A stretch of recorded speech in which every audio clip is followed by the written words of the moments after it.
was right after you got hired. How has it been for you through spring ball and now that that you've kind of transitioned and ready for fall camp? Yeah, it's been a great transition. Really excited heading into fall camp, heading into the 22 season. I think that there was a lot of excitement for me. First taking the job, first time opportunity, first time to be a coordinator, heading into spring ball. But then after spring ball, you get a chance to work with our guys and really see the pieces that we have. We have an outstanding group of young men that Coach Satt and his staff has recruited, brought into the locker room. Really excited about the pieces that we have from a playmaking standpoint. And then I just love the character and makeup of our guys. I didn't really know what to expect coming in. Didn't know a lot of these guys, hadn't recruited a lot of these guys that were on this team and in this locker room. But I think Coach Satt and his staff had done an excellent job laying the foundation, building a great culture, putting the right guys and the right leaders in spots to make plays. And so through the spring, I got to see what we were able to do on the field. And, you know, I was excited coming into spring, even more excited coming out of spring, seeing the pieces that we have. I think, you know, we've got some veteran presence, some leadership qualities on offense that we're bringing back, that guys that have played in a bunch of games, big-time games for us, made a bunch of big-time plays. And then we've got some youth and some transfers that we brought in to mix in and help complement some of the pieces that we already have. So I think heading into fall camp, it's to continue to build on the things that we started in the spring. I think we had an excellent summer. Really like what Ben Souders has done, the mentality, the mindset, even from a mental training aspect, what he's brought to our team, and really excited to see, can we take that next step as a football team and as an offense in particular. You've got a bunch of capable running backs. Are you a guy who likes to see one guy really sort of become the main guy, or are you good with spreading it around throughout? Yeah, I think spreading the carries, the plays, the reps out. I think when you look at football in general, whether it's college football or even the NFL, even as I coached the running back position, it's not one guy that dominates the carries or the reps anymore. Very rarely do you see that. I mean, I was fortunate to have coached Christian McCaffrey. I mean, he took 99% of our reps. He took all the carries, all the run, never wanted to come off the field. But very rarely do you see that much anymore in college or NFL football, because it's by committee. I think that is because it's a position that, you know, the hits accumulate and the wear and tear accumulates, and so you have to have multiple guys who can step in and make plays, and that's what I'm excited about our running back group. I think you've got multiple guys who can step in, play big-time meaningful reps for us, carry the football, catch the football out of the backfield, protect the quarterback when we ask him to be in pass protection, and so we're going to use all of those guys. And then by game, it really depends on what guy has the hot hand. I mean, who is really playing well, who's feeling it, who's running really hard, and I think you get a sense of that as you get through the first couple of series, and really see who has the hot hand for that day.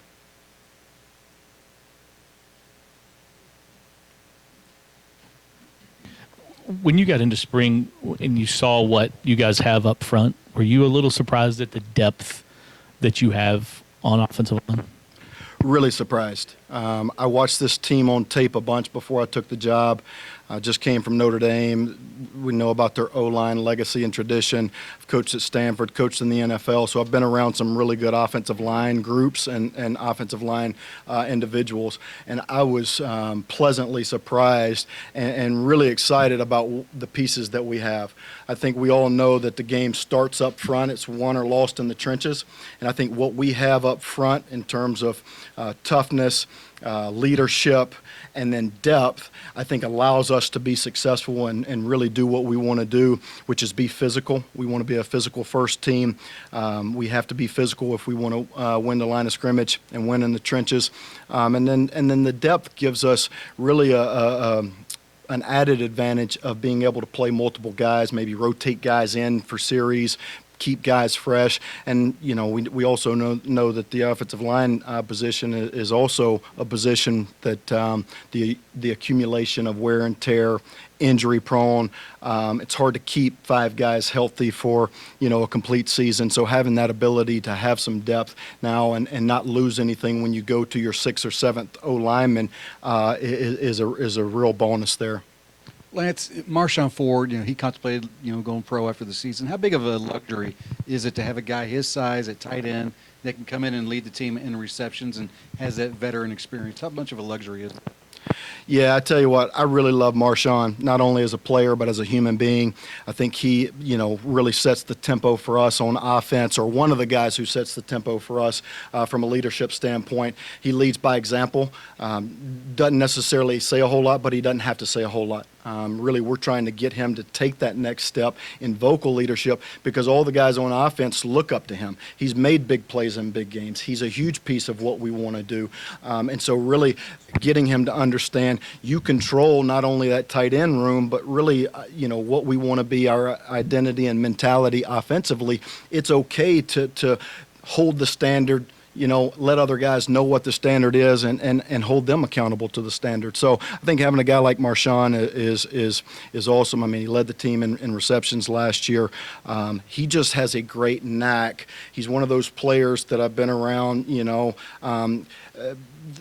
from the receiver position or receiving standpoint, that he just knows how to get open. He knows he has great balance and body control, knows how to work man versus zone windows and get open, and then he catches everything. And so I think he's been a safety blanket for, Malik for some time now. Malik has great comfort and trust in him, and he's a guy that, from a staff standpoint, we know we can put a ton on his plate, and he's going to deliver in those situations, and it's great having a guy like that on your offense coming back who has that great production. Alexis and Jody, that's it. And so you have a guy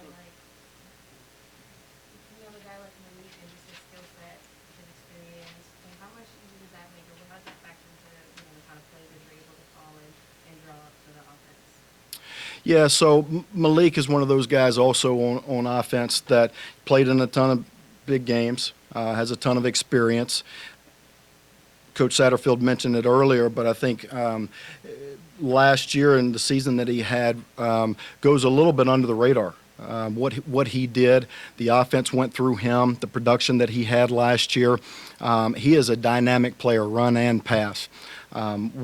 So from a mental standpoint, we were able to put a ton on him mentally. And I think the 2 areas that we really challenged him in, we challenged our offense in, were 2 things. One, leadership. We wanted to see more leadership from him. He was already a great leader, but again, just like we talked about with Marshawn, he's one of those guys that can be a vocal leader. Guys are going to rally around him. He's the quarterback. He's the franchise piece in the middle of that huddle that when things are going well or when things aren't going well, guys look up to him. They're going to want to see how he reacts in critical moments, in critical games, and see what his tempo is like. Right? And so really we had some great conversations with that. So from a leadership standpoint, I thought he took a huge strides this spring and also this summer. From a workout standpoint, he was making sure that he was at the front of the line for sprints, making sure that he was leading the groups and some of our competitive things this summer from a strength and conditioning standpoint. All of those things matter, and I think he's really matured and taken that next step and ready to take that next step from a leadership standpoint on the field. The next part of his maturation is situational awareness, becoming situational masters. And we worked a ton of situational football in the spring, being great on third downs, being great in red zone, 2-minute, end of game situation, 4-minute, when we have the lead, when we don't have the lead, when we've got to hurry up, when we can't take a sack. All those different situations that come up in games, we worked during the spring, and we really challenged our offense with being situational masters. And him being the leader of our offense, he has to control that. Okay, he has to know more than anybody else on the field what the situation is, what the situation calls for, and why we're calling a play. He has to understand the play caller's purpose when we call in a play. It may be a shot play that we call all goes, but that doesn't mean that we just blindly take the shot down the field. It means if they're dropping in coverage and we have time on the clock, it's a 2-minute drill. It may be a 2-minute drill, but if we got timeouts and time, check the ball down to our running back and let him gain 15 or 20 yards, get the first down, reset the chains, and go again. And so from his standpoint, just working and talking through all of those situations that come up in games that are critical situations that can win or lose you football games. Lance, we've heard a lot about Tyler and D, the transfers. Amari had a great freshman year last year. Can you kind of talk about maybe what you expect from him? And then second part, any of those young guys you think like that you're kind of excited to see when they put the pads on to see where they're at, I guess? Yeah, I'm excited about that whole group, honestly, Jody. I think it's a guy that when you ask people outside of our building, or whether it's fans, media, anybody, not going to know a ton of those names. Not going to be a ton of household names. Not going to be a ton of names that have had a lot of production. But Amari is one of those guys that really has taken the next step in growth and maturation, and you would expect that from year 1 to year 2. I think that's one of the things that you can really judge a player on is how much you grow from year 1 to year 2. And he's been hungry, he's been humble, he's grown in all of those areas. And he was in that signing class that Coach Satt talked about earlier that was really tough, really had not been to campus, hadn't had an official visit, that COVID signing class. And so I think that he's one of those guys who I'm expecting big things out of. He was limited during the spring. He got hurt early on in spring practice, but I thought he came back from that hamstring injury, did a nice job getting himself healthy, doing all the things that the trainers were asking him to do, and then really understanding how to prepare himself not only physically but also mentally, the mental side of the game. And that mental preparation, I think, is where he's going to take a huge step. And so I'm excited for him. I'm excited for Tyler and D, a couple transfers that we've got in, and that group has really set the standard and set the benchmark for our offense in terms of work habits. I mean, they've come early every single morning to catch Jugs or catch with Malik. They've been on the field 30 minutes before workouts. And this is summer workouts, making sure that they're running routes, they're catching balls, they're staying after, getting extra catches, extra work at top of the route stuff, technique and fundamentals that we've implemented during the spring. They've gotten extra work in that. During the summer, they've come on Saturdays and Sundays and had the quarterbacks throw to them. And so it's a group that's hungry. I'm very excited about what I've seen from them.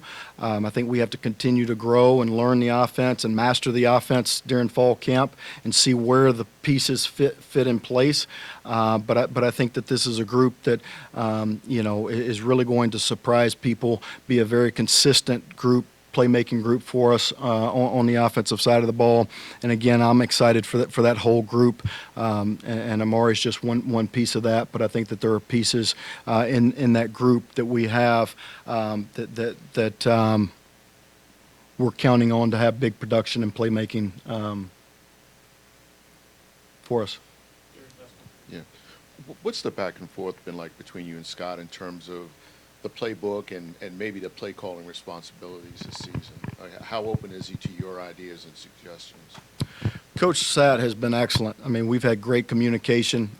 We just talked about situational football and all the things that we did during spring ball, implementing that stuff. That was one of the things when I first got hired. Coach Satt wanted to sit down and, hey, what did you do at Notre Dame that you really loved from a practice scheduling standpoint? What did you do in the NFL that you really liked? And then also from a play standpoint. And so, Coach Satt is very humble. I think everybody knows that. If you know anything about Coach Satt, he is one of the most down-to-earth, humble head coaches that I've ever, had the pleasure of working for. And I think that speaks a lot to his character, how he is. I think that that's why he builds great relationships with the players in our locker room. And his and I's relationship have been great. It's been great communication back and forth. And he's been very open and wanting to learn what I've done. And honestly, we've been on the same page about a lot of things. I mean, I've been very pleased with how much we've been on the same page, how like-minded we are. I think that we'll feed off of that as we continue to go into fall camp, and even in the game, because I think as much as anything, when you talk about a game situation and when you talk about calling plays in the game, you want people who are in your corner and who are on your side and like-minded individuals who are going to complement and help, not detract or distract while you're during the course of a game while you're trying to call plays, you know. And so I think we've got a great staff. I've been very pleased, ecstatic about our staff, from full-time coaches all the way down to GAs and QCs. It's been one of the best staffs that I've been on top to bottom. We will do this collectively. We will put together the game plan collectively. I always believe in having input collectively, making sure that, you know, I find out what Coach Cardwell wants and what the O-line wants, okay? Make sure that I talk to Coach Stepp and what are the tight ends like, what routes does Marshawn like to run. Make sure I talk to Coach Sims and see what back he feels comfortable with within these certain packages. Talk to Coach Pete Thomas. He's got a great relationship with Malik. And so I think that it all goes back to relationships. And so, you know, Coach Sadden and I built a great foundation. I think we've got a great open lines of communication. And I just want to be a great resource and sounding board for him, and somebody that he feels comfortable with when we get in the games and it's a critical D&D in the game. He can say, hey, Lance, what do you like here? What do you want here? What has our game prep and, you know, situational mastery told us about this? What do you like? And so up to now, it's been great, and we've got great input from the staff and really like the cohesiveness that we have as a group. All right. Great. Thanks, Coach. Thank you, guys.